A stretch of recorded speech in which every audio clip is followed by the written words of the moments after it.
வணக்கம். இந்த ஓஷோன்னா யாருங்க?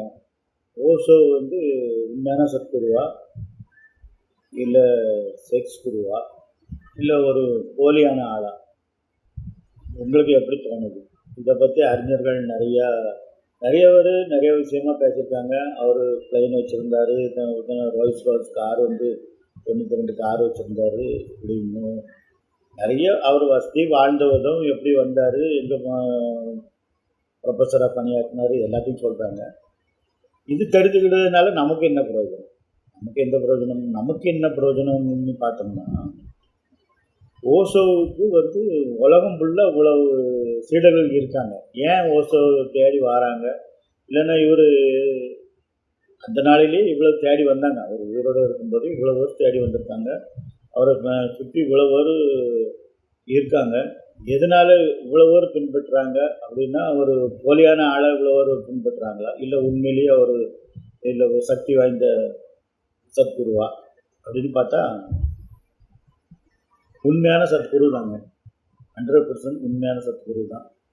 அவர் போலியாக சாமியார் இல்லை. செக்ஸை பற்றி ஒரு சில இடத்துல பேசியிருந்தாலும், அவர் செக்ஸ் தான் நம்ம வாழ்வுக்கு ஆதாரங்கிறதுனால செக்ஸை கொஞ்சம் தெளிவாக பேசி அதனால் எந்த பாதிப்பும் வராத அளவுக்கு இப்போ உங்களோட பாலியல் குற்றங்கள், சின்ன சிறுபிள்ளைகள் பாலியல் வன்கொடுமை இதெல்லாம் நடக்காமல் இருக்கணுங்கிறதுக்காக தான் அவர் இந்த செக்ஸு நீ தெரிஞ்சிக்க முழுசாக இதுதான் செக்ஸு அப்படின்னு ரொம்ப விளக்கமாக சொல்லியிருக்கார்.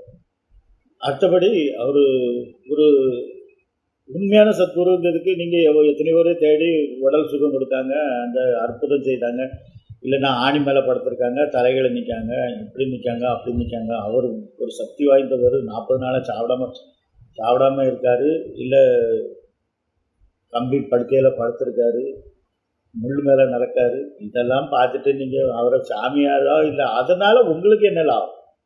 உங்களுக்கு எதுவும் 5 பைசாவுக்கு பிரயோஜனம் இல்லாததான் பார்த்துட்டு அதை கொண்டாடுறீங்க. ஆச்சரியமாக இருக்குது. ஓஷோ வந்து நீ சுத்தமாகணும், நீ பரமாத்மாவுக்குள்ளே வரணும், அதுக்கு என்னெல்லாம் வழிமுறையோ வருஷ காலமாக பேசி வச்சுருக்காரு. அவரை படிக்கிறதுக்கு நிறைய எதிர்ப்பு, அவரை பற்றி பேசினாலே எதிர்க்கிறாங்க, அவரை படிக்கிறதுக்கு சங்கோச்சப்படுறாங்க. அவரை படித்தாலே சிலர் சொல்கிறாங்க செக்ஸ் சாமியாக இருக்காங்க, சிலர் சொல்கிறாங்க அவர் வந்து கடவுளுக்கு எதிராக பேசுகிறாரு, கடவுள் எதிர்ப்பாளர்னு மாதிரி பேசுகிறாங்க. அவர் தான் உண்மையிலேயே கடவுள்னா எப்படி, என்னது, அதை நீ அடைவது எப்படி? தியான நிலையை தவிர வேறு வழியே கிடையாது. நீ தியானம் மூலமாக தான் அந்த பரமாத்மாவை அடைய முடியும் அப்படின்னு சொல்கிறார். அதுக்கு அவள் நூற்றுக்கணக்கான தியான முறைகளை விளக்கி சொல்கிறாரு. அவரும் ஒரு டைனமிக் தியானம்னு ஒன்று வகுத்து மக்களுக்கு கொடுத்துருக்காரு. அது ரொம்ப ஒரு சக்தி வாய்ந்த தியான முறை. இதையும் நீங்கள் பார்க்கலாம். அந்த தியான முறையை வந்து கையாண்டிங்கன்னா நிச்சயமாக அவர் அதை பற்றி தெரிஞ்சு அந்த தியான முறையில் நீங்கள் தியானம் பண்ணிங்கன்னா உங்களுக்கு இறையன்பு கிடைக்க அதிக வாய்ப்பு இருக்குது.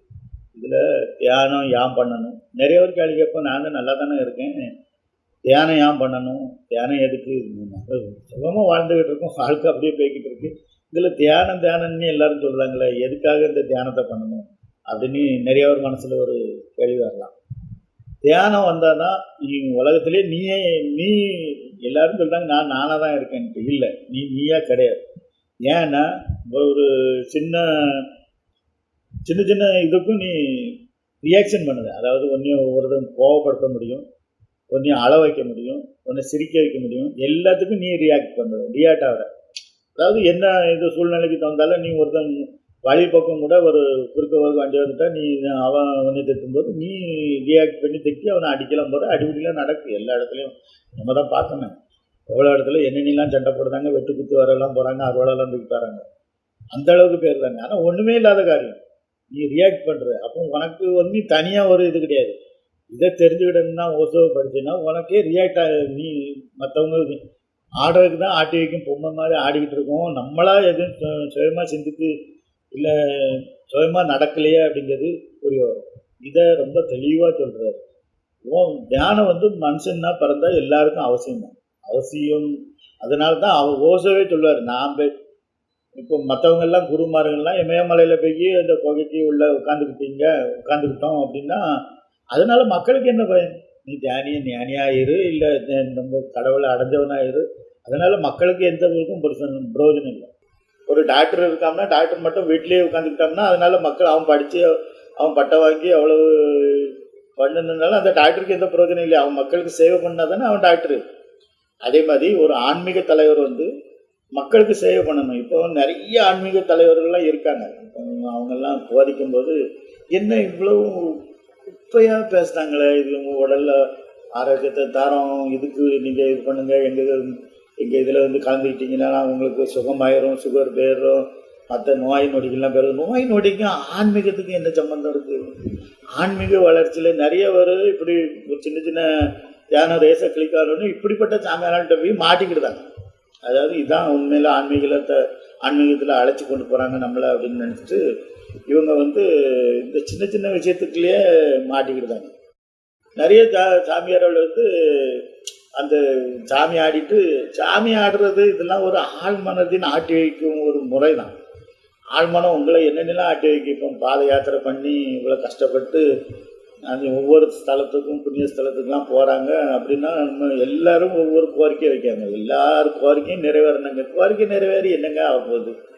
நீ ஒரு தியான நிலைக்கு அடைஞ்சிட்டா உனக்கு ஒரு குடிசையில் இருக்கிறதுக்கும் மாளிகையில் இருக்கிறதுக்கும் எந்த வித்தியாசமும் தெரியாது. அதுதான் ஓசை திரும்ப திரும்ப போதிக்காது. நீ குடிசையில் இருந்தாலும் மிகவும் ஆனந்தமாக இருப்ப. உனக்கு குடிசைக்கும் ஒரு வித்தியாசம் கிடையாது. அரண்மனை மாதிரி பெரிய அரண்மனையில் இருந்தாலும் ஒரு வித்தியாசமும் இருக்காது. நீ அதெல்லாம் புரிஞ்சுக்கிட்டீங்கன்னா இதெல்லாம் படாது. நீ இந்த உலக பிரகாரமாக ஆசையை தேடி ஓட மாட்ட. நீ இருக்கிற இடத்துலையே நிம்மதியாக இருப்ப. எல்லாரும் நான் மன அமைதியை தேடி போகிறேன், மன அமைதியை தேடி போகிறேன். மனம் எங்கேருந்தியா உனக்கு அமைதி கொடுக்கும்? அந்த மனம்தான் ஒரு தினம் அடிங்கி ஒரு தினம் வெட்டுங்கு நீரை ரியாக்ட் பண்ணி வெட்டுத. மனம்தான் சொல்லுது நீ செத்துரு, இவன் ஒன்னே அவமதிச்சிட்டா, ஒன்னே கேவலமாக பேசிட்டா, நீ இனிமேல் உயிரோடு இருந்து பிரச்சனை. அந்த மனம் தானேயா ஒன்னே ஆட்டி போய்க்கி. மனம் வேற நீ வேறங்கிற முதல்ல புரியணும். மனம் வேற நீ வேற. இதை ஓசை பல சொற்பொழிவில் மிகவும் அருமையாக விளக்கிக்கிட்டு இருக்காரு. நீ அதெல்லாம் படிச்சேன்னா உனக்கு நீ வேற, மனம் வேற, உடம்பு வேறங்கிறது முதல்ல புரியணும்.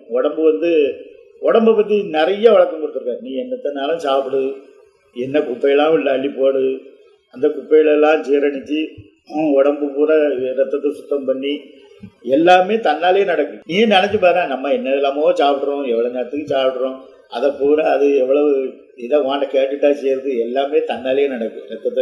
ரத்தத்தை இது பண்ணி கொடுக்கு, ரத்தத்தை அவ்வளோத்தையும் க்ளீன் பண்ணுது, சாப்பிட்டதை தண்ணியை பிரித்து மூத்திரமாக வெளியே போகுது, மற்ற எல்லாம் கழிவெல்லாம் மலமாக வெளியே போகுது. இது எல்லாமே தன்னால் நடக்கும். நீ என்னமோ வெளியேற்றதுக்கு மட்டும் உன்கிட்ட மூளைக்கு கேட்கு, எப்போ வெளியேற்றணும் வெளியேறணும்ப்பா, நீ போ அப்படின்னு நினைப்பிச்ச. அதனால் இந்த உடம்பு உடனே சொல்ல கேட்கல, உடம்பு தன்னால் இயங்குது. அதாவது நீ இப்போ உடம்புல என்னது சாப்பிட்டாலும் சரி, என்னத்தை ஒரு சாராயத்தை குடித்தா அந்த உடம்பு ரியாக்ட் பண்ணி அதில் ஒரு கெமிக்கலை உருவாக்கி அது போதையாக மாறுது. அதனுடைய தாக்கத்தை அது காமிக்கும். உடம்பு வாண்ட கேட்டுட்டு எதையும் செய்யலை, எல்லாமே தூக்கம் வருது. இங்கே நீ தான் சில நேரம் தூங்காதன்னுட்டு அதை ரொம்ப நேரம் முழிக்க வச்சுக்கிட்டு இருக்க. அது தூக்கம் வரும்போது தூங்கி ரெஸ்ட் எடுக்கணும். இங்கே அப்போ தான் உடல் உள்ள அமைதி அது திரும்ப சக்தியெல்லாம் திரும்ப பெறதுக்கு அது எல்லா வழியிலையும் முயற்சி பண்ணுது. அதே மாதிரி அந்த உடல் வேறங்கிறத நீ முதல்ல புரிஞ்சுக்கிடணும், நம்ம புரிஞ்சுக்கிடணும். அதுக்கடுத்து மனம் எந்த நேரமும் இயங்கிக்கிட்டே இருக்கு. இது ஏன் நிற்காமல் ஓடிக்கிட்டு இருக்க? நம்மளை ஒரு இடத்துல நம்ம வண்டி ஓட்டினாலும் சரி, வீட்டில் ஒரு வேலை பார்த்தாலும் சரி, இந்த மனம் நீ அதை செஞ்சானே, நீ நேற்று அப்படி செஞ்சுட்டியா, அதை மாற்றி அமைச்சா நல்லா இருந்திருக்கணும், இல்லைன்னா வருங்காலத்தில் இப்படி இருக்கணும், அப்படி இருக்கணும், ஒரு பங்களா கட்டணும், கார் வாங்கணும், இதே தான் ஓடிக்கிட்டு இருக்க தவிர நிகழ்காலத்திலேயே மனம் நிற்க மாட்டேங்குது. அப்போ நிகழ்காலத்தில் மனம் நிற்காது. ஏன்னா மனனாலே கடந்த காலம் இல்லை எதிர்காலம். நம்ம கடந்த காலத்தில் இருக்கணும், மனதிலே இருந்தால் ஒன்று கடந்த காலத்தில் இருக்கணும், இல்லைன்னா ஒன்று வருங்காலத்துக்குள்ள போயிருக்கணும், கற்பனையில் இருக்கணும். அப்படி தான் மனசோட வேலை. இது மனசை பற்றி தனியாக எப்படி புரிஞ்சுக்கிட முடியும்? மனசு தான் நம்ம நிறைய நினைக்காங்க. மனம் நம்ம கிடையாது, எண்ணங்கள் நம்ம கிடையாது. எண்ண ஓட்டம் நமக்காக இறைவன் கொடுத்த ஒரு பொருள். அதை நம்ம யூஸ் பண்ணதுக்கு பதிலாக அது நம்மளே இயக்கிக்கிட்டு இருக்கு. அங்கே அங்கே கொஞ்ச நேரம் உட்காந்தா நீ சும்மா உட்காந்துக்கிட்டு இருக்கியே, சோம்பேறியாக உட்காந்துக்கிட்டு இருக்கிய, அதை செய் இதை செய், வளரணும், பெரிய ஆளாகணும், பணக்காரனாகணும், அதை எட்டணும் இதை எட்டணும், உனக்கு நீ இப்படியே உட்காந்துட்டு இருந்தால் சோம்பேறியாக மனம் சொல்லிக்கிட்டே இருக்கு. பணக்காரனா ஆகி என்ன நடக்க போகுது? பங்களா பெரிய பங்களா கட்டி கட்டணுங்கி அவனோட பக்கத்தில் பார்த்துட்டு அவன் இவ்வளோ பெரிய வீடு கட்டிட்டான்னு நம்ம அதோட கொஞ்சம் பெருசாக கட்டணும்னு மனம் சொல்லுது. ரொம்ப கொடூரமான விஷயம் என்னென்னா மனம்தான் ஒன்றே தற்கொலை கூட சொல்லுது. அப்போ அந்த மனதை இன்னும் நம்பிக்கிட்டு தான் இருக்கும், இது வேறு நம்மளை தான் அது காப்பாற்றும் அப்படின்ட்டு. மனம் தானே சொல்லுது, எம்மா நீ அவன் அவமதிச்சிட்டான், இவன் தரக்குறைவாக பேசிட்டான், எருமை நம்ம உயிரோடு இருக்கிறதுக்கு லாய்க்கு கிடையாது, நீ செத்துரு அப்படின்னு. மனம் ஒன்றே கொன்றும், ஆனால் நீ மனதையே தான் நம்பிக்கிட்டு இருக்கும். அதை பிரித்து பார்க்கணுன்னா நீங்கள் ஓசோ தான் படிக்கணும், ஓசோ தான் கேட்கணும், ஓசோனோட பிரசங்கத்தை கேட்கணும். ஓசோனோட மொழிபெயர்த்து நூற்றுக்கணக்கான புஸ்தகங்கள் தமிழில் வந்திருக்கு. நீங்கள் படிங்க, தெளிவு கிடைக்கும். இதில் அவர் செக்ஸு சாமியாரோ இல்லை, ஒரு போலியான ஆளோ இல்லை, அவர்கிட்ட படித்தா நமக்கு கண்டிப்பாக தெளிவு கிடைக்கும். நம்ம மாறிடும், ஒரு செகண்ட்லாம் ஆகும், அவருடைய எந்த நேரத்துலையும் வரும். ஏசுநாதர் சொல்கிற மாதிரி நீங்கள் நினையாத நேரத்தில் மாணவன் வருவான். அது இங்கே கிறிஸ்தவ மதத்தில் எப்படி போதிக்காங்களோ அதெல்லாம் நமக்கு தெரியாது. நினையாத நேரத்தில் உங்களுக்கு அந்த ஒரு ஆனந்த நிலை, பரவச நிலைக்கு பேருவீங்க. அதைத்தான் அது எந்த நேரத்துலையும் வரல. நீங்கள் எப்பவும் அவேர்னஸாக, எப்பவும் விழிப்புணர்வோடு பிரஜையோடு இருக்கணும் அப்படின்ட்டு அவர் போதித்தார். அவர் போதனைகள் பூரா இந்த மதத்துக்காரங்க எடுத்து தப்பாக தான் போதிக்காங்க, தப்பாக தான் வழி நடத்துகிறாங்க. அது ஒரு பக்கம் இருக்கட்டு. இந்து மதத்தையோ நான் மற்ற மதங்களை பற்றியோ எதுவுமே நான் சொல்ல வரல. அதில் இன்னும் தப்பு இருக்குது, இதில் தப்பு இருக்குது. மனம் மட்டும்தான் உங்களை விட்டு விலகணும். மனதை புரிந்து கொண்டால் எல்லாம் நன்மையாகவே நடக்கும். மனதை புரிந்து கொண்டு ஓசோனுடைய சொற்பொழிவு, அவருடைய புஸ்தகங்களை கேளுங்கள். உங்களுக்கு விழிப்புணர்வு கண்டிப்பாக கிடைக்கும். நன்றி.